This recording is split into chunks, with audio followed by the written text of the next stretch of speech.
오늘 밤 서울의 하늘은 무겁고 무거운 구름이 낮게 걸려 달빛을 가렸습니다. 오래된 제철소는 외곽에 홀로 서 있고 녹슨 요새와 조용한 굴뚝은 마치 과거의 파수꾼과 같습니다. 박수영은 정문 앞에 서 있었다. 차가운 바람이 얇은 코트를 스치고 그녀의 손은 옛 제철소 두 번째 USB라고 적힌 종이를 꽉 쥐고 있었다. 그녀의 눈은 깨진 창문을 훑어보았고 그녀의 심장은 쿵쾅거렸다. 마치 어둠이 도사리고 있다는 것을 느낀 듯 김민재가 어둠 속에서 나타났다. 그의 검은 코트가 공간에 녹아들었고 손에 감긴 붕대는 이전 창고 사건 때의 피로 여전히 얼룩져 있었다. 혼자 여기 오지 말았어야지. 그는 낮은 목소리로 칼날처럼 날카로운 눈으로 말했다. 수영은 돌아섰고 그녀의 손은 주머니에 숨겨진 단검을 움켜쥐고 있었다. 민재, 넌 항상 딱 맞는 시간에 나타나. 우연이 아닌 게 아닐까 하는 의심이 들기 시작했어. 그녀는 차가운 목소리로 의심으로 반짝이는 눈으로 대답했다. 민재가 깊은 눈으로 앞으로 나섰다. 진실을 원해? 진실은 저기에 있어. 그는 공장을 가리키며 쉰 목소리로 말했다. 하지만 일단 들어가면 뒤돌아갈 수 없어요. 수영은 주먹을 꽉 쥐고 눈빛은 단호했다. 나는 멈출 수 없을 만큼 멀리 왔다. 그들은 문을 열었고 금속이 삐걱거리는 소리를 내며 강철과 어둠의 미로가 드러났습니다. 성석사령부의 비밀스러운 방에서 이호준의 얼굴에 차가운 형광등 불빛이 비쳤다. 그는 강변 창고에서 수영, 민재, 지원이 간신히 죽음을 모면한 영상을 보며 큰 화면 앞에 섰다. 생각보다 강하군요. 호준은 은색 펜을 돌리며 중얼거렸고 그의 눈은 잔인함으로 번쩍였다. 키가 크고 마른 체형의 은백색 머리카락과 칼날처럼 날카로운 눈을 가진 남자가 들어왔다. 김영석, 민재의 삼촌이자 김씨 가문의 실세였다. 호준, 내 임무는 간단해. 놈들을 없애는 거야. 형석이 얼음처럼 낮은 목소리로 말하며 손을 테이블에 두드렸다. 파크 소녀는 왜 아직 살아있나요? 호준은 주먹을 꽉 쥐고 낮은 목소리로 말했다. 이 창고 문서도 있고 두 번째 USB도 있어요. 만약 이게 유출되면 폴링스타 프로젝트가 모든 걸 파괴할 거예요. 형석이 입술을 삐죽 내밀고 눈을 어둡게 했다. 그 프로젝트는 성석이의 유산입니다. 아무도 건드릴 수 없습니다. 제 조카조차도요. 그는 차갑게 목소리를 높이며 돌아섰다. 제철소는 내 마지막 기회야. 호준, 그들을 불태워버려. 그러지 않으면 내 자신이 불에 타 죽을 거야. 호준은 눈을 흔들며 가만히 서 있었다. 그는 형석이 농담하는 게 아니라는 걸 알았다. 김씨 가문은 실패를 용납하지 않으니까. 내가 처리할게요. 그는 눈을 흔들며 가만히 서 있었다. 공장 안은 기름 냄새와 녹슨 강철 냄새가 강했다. 거대한 기계들은 시체처럼 움직이지 않고 서 있었고 민재의 손전등 불빛이 파이프 줄을 따라 비추며 벽에 왜곡된 그림자를 드리웠다. 수영은 B12 창고에서 가져온 공장 지도를 들고 앞장서서 구석구석을 살폈다. 그녀는 떨리는 철제 계단을 따라 재빨리 올라가며 낮은 목소리로 통제실은 3층에 있어요 라고 말했다. 민재가 뒤따라가며 손으로 상처를 만졌고 붕대는 피가 붉게 물들어 있었다. 조용히 해, 수영아. 안전하지 않아. 그는 날카로운 눈으로 경고했다. 그녀는 차갑게 목소리를 높이며 돌아섰다. 안전하지 않다고? 형석이에 대해 뭘 아는지 나한테 말 안 하는 거야. 민재는 잠시 말을 멈추고 눈을 크게 떴다. 그는 내 삼촌이에요. 그리고 내 부모님을 죽인 사람이기도 하고요. 수영이는 걸음을 멈추고 눈을 크게 떴다. 내 삼촌이? 그럼 왜 막지 않았어? 그녀는 떨리는 목소리로 소리쳤다. 민재가 쉰 목소리로 앞으로 나섰다. 증거가 없으니까요. 하지만 두 번째 USB가 모든 걸 바꿔놓을 겁니다. 그녀가 대답하기도 전에 큰 소리가 났다. 금속 상자가 무너지고 먼지가 사방으로 흩날렸다. 뜻? 민재가 소리치며 수영을 끌어내 달려갔다. 그들은 기계들 사이로 달려갔고 무거운 발소리가 뒤따랐다. 부하들이 나타났는데 어둠 속에서 칼과 철봉이 반짝였다. 수영은 단검을 뽑았고 그녀의 눈은 불타올랐다. 나를 죽이는 건 쉽지 않아.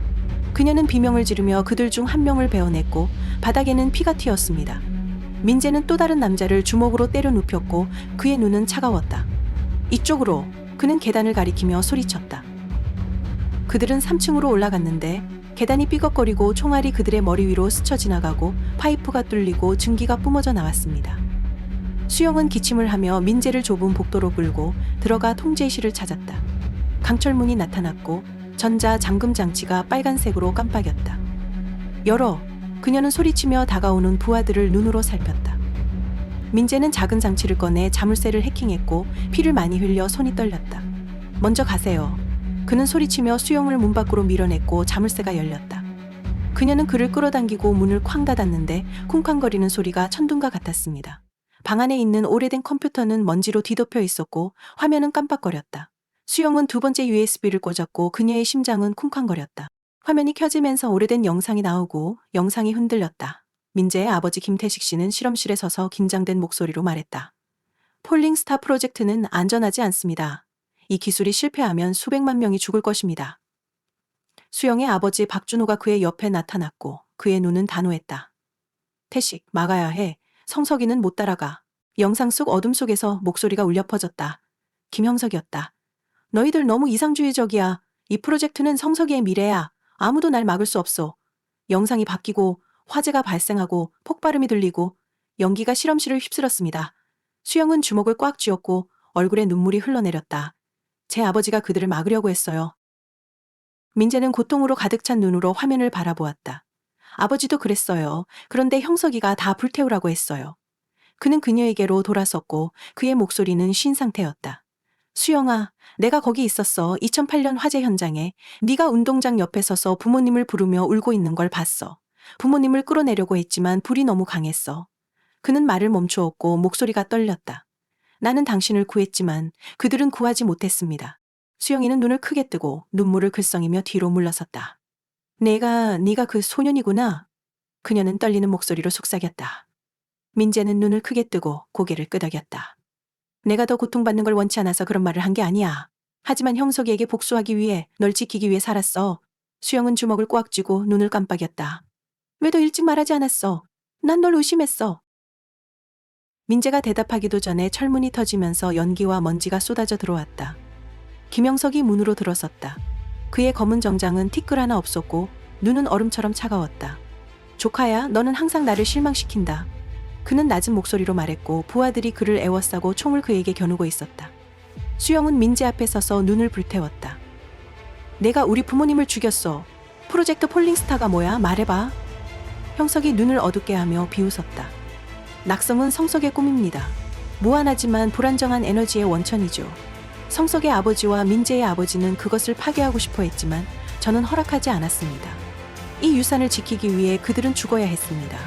그는 수영에게 총을 겨누었다. 그리고 이제 당신도 그렇습니다. 민재가 수영을 밀어내며 달려들었고 총알이 그의 어깨를 스쳐 지나갔고 피가 벽에 튀었다. 달리다. 그는 소리를 지르며 부하를 때려 눕힌 뒤 총을 움켜쥐었습니다. 수영은 철제 막대를 집어들고 남자의 손을 베어버린 뒤 민재를 복도로 끌고 나갔다. 총성이 반복적으로 울려 퍼졌고 총알이 기계를 뚫고 들어갔으며 불꽃이 사방으로 튀었습니다. 그들은 계단을 뛰어내려간다. 아래층에서 불이 솟아오른다. 형석의 함정이다. 검은 연기가 피어오르자 수영은 기침을 하며 민재를 덕트 밖으로 끌어냈다. 멈추지 마. 그녀는 비명을 질렀고 연기 때문에 눈이 따가웠다. 부하 한 명이 칼을 번쩍이며 달려들었다. 수영은 그를 걷어차 쓰러뜨리고 떨어진 총을 집어들고 위에 파이프를 향해 총을 쏘았다. 민재는 비틀거리며 셔츠에 피가 묻었지만 그의 눈은 여전히 날카로웠다. 출구는 서쪽이에요. 그는 저 멀리 있는 문을 가리키며 소리쳤다.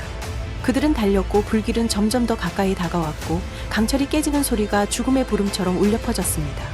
폭발로 공장이 흔들렸고 지붕이 깨지고 강철 조각들이 떨어졌습니다. 수영이 민재를 밀어냈고 강철 조각이 그녀의 손을 스치며 피가 흘렀다. 그들은 창고 마당으로 달려나갔지만 형석이 총을 겨누고 길을 막았다. 끝났어요. 그는 차갑게 말했다. 민재야, 너는 네 아빠랑 똑같아.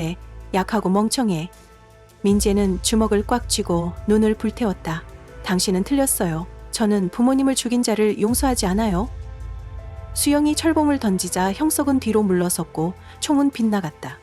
민재가 달려들어 그의 얼굴을 주먹으로 때렸고 바닥에는 피가 튀었다. 부하들이 돌진하자 굉음을 내며 엔진 소리가 울렸다. 박지원은 단호한 눈빛으로 트럭을 몰았다. 차에 타. 그 소녀는 비명을 지르며 부하들을 찌르고 도망쳤다. 수영이 민재를 차에 태우고 지원이 가속 페달을 밟자 바퀴가 바닥에 삐걱거리는 소리가 났다. 총알이 뒷창문에 맞아 깨졌습니다. 수영이 차갑게 대답했다. 지원아, 빨리. 그녀는 비명을 질렀다. 차가 문을 박살내고 차 뒤에서 불이 났으며 공장은 불길에 휩싸여 무너졌다. 인적 없는 길에서 차가 멈추자 사방에 먼지가 흩날렸다. 수영이 민재를 쓰러뜨렸고 바닥은 피투성이었고 민재의 호흡은 약해졌다. 그녀는 셔츠를 찢고 상처에 붕대를 감았고 손이 떨렸다. 너는 죽을 수 없어. 그녀는 쉰 목소리로 속삭였고 눈은 빨갛게 충혈되어 있었다. 민재는 그녀의 손을 잡고 깊은 눈을 떴다. 나는 당신을 보호하겠다고 약속했어요. 지연은 차에서 찾은 옛 사진을 들고 그 옆에 앉았다. 수영의 부모님이 성석의 연구실 앞에 서 있는 사진, 김태식 옆에 서 있는 사진이었다. 언니, 엄마, 아빠는 아빠와 함께 일해요. 그녀의 목소리가 떨렸다. 수영은 사진을 보며 눈물을 흘렸다. 그들은 그들을 보호하기 위해 죽었어요. 잠시 침묵이 흐른 뒤 민재는 수영을 껴안으며 힘없이 숨을 쉬었다. 제 생각엔 아버지가 폴링스타를 시작했지만 형석이가 모든 걸 조종했어요. 그는 고통스러운 눈으로 속삭였다. 당신이 나를 미워하는 걸 원하지 않아요. 수영은 그의 손을 꽉 쥐었고 그녀의 목소리는 낮았다. 난 당신을 미워하지 않아요. 하지만 시간이 필요해요. 지원은 두 번째 USB를 건네주며 단호한 눈빛을 보냈다. 증거 있어요. 형석이가 대가를 치르게 될 거예요. 수영은 눈을 반짝이며 고개를 끄덕였다. 우리는 이것을 끝낼 것이다. 그들은 반짝이는 서울을 바라보았지만 형석과 성석의 그림자는 여전히 숨어 있었다.